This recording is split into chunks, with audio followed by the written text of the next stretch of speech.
Якын инкар жамаат боюнча маалымат берип өтсөңүз кененирээк. Bunday жамаат жок.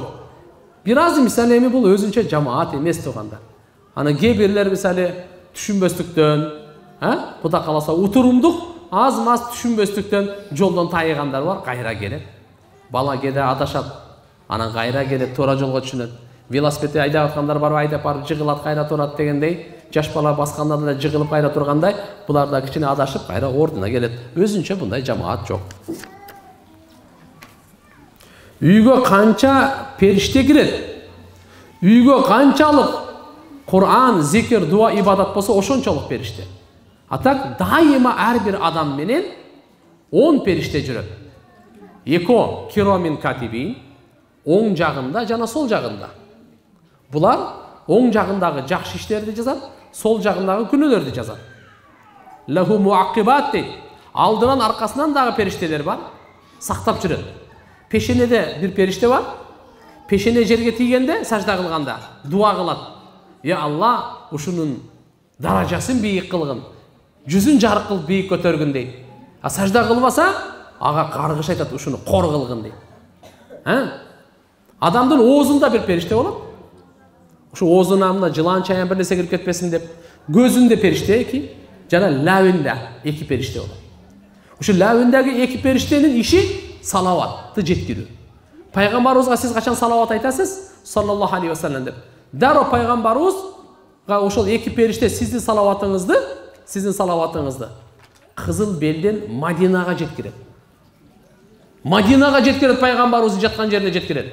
Паланчанын кызы паланча сизге салам салават айтты дейт. Пайгамбарыбыз ага дагы саламына салаватына жооп берет, Алла Таала 10 жолу жооп берет. Мына ошон үчүн иншалла мына периштелер ар бир адам менен. Андан башка дагы үйдө канчалык амал болсо, ошончолук периштелер болот.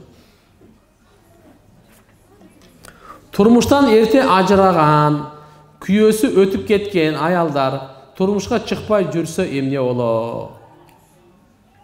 Күйөөсү өтүп кеткен. Мен айтат элем, эми бу дүйнөдө турмушка чыккан жакшы го, ыйманын сакташ үчүн. Эгерде бала чакалары болуп анан чоңоюп калган болсо, кээде ушундай болуп калат, ушундай келиндер бар. Анда ошолордун тарбиясы менен алек болуп турмушка чыкпай калгандар бар. Кыскасы айтканда күнөөдөн сактаныш керек. Кандай болбогон чакта дагы, эгер бирок бул шариятыбызда күнөө эмес.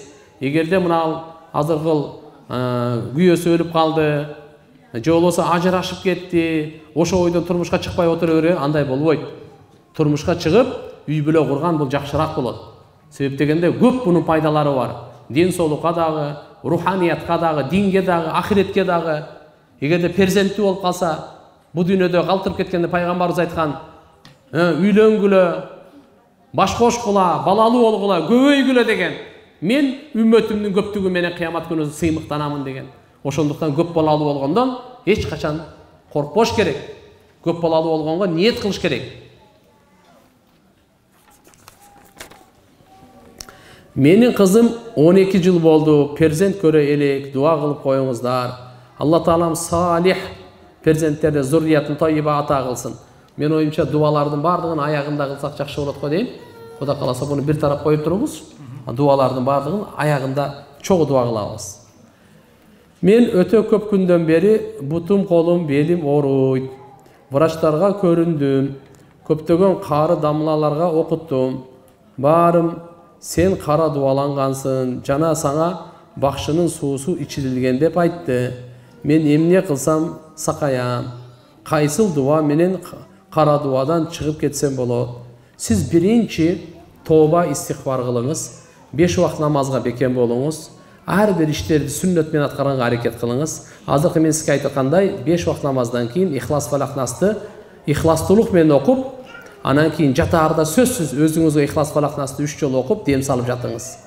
Кудай кааласа бул эч кандай андай эле чочуй турган, коркуй турган нерсе эмес. Кудайым буйурса, ушунун берекесинен Алла Таалам ооруңузду кетирет, жана иншалла сизди сактайт.